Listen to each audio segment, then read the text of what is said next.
Dhaba-style Chana Chaat ingredients: 1 cup boiled chickpeas, chana, 1 small onion, finely chopped 1 small tomato, finely chopped 1 green chili, finely chopped.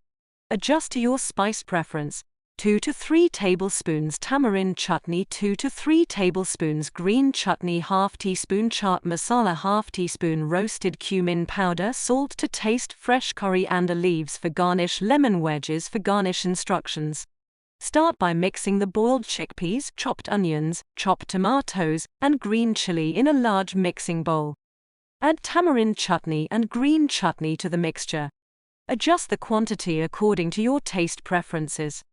These chutneys add a sweet and tangy flavor to the chaat. Sprinkle chaat masala, roasted cumin powder, and salt over the mixture. Mix everything well to ensure the spices are evenly distributed. Taste and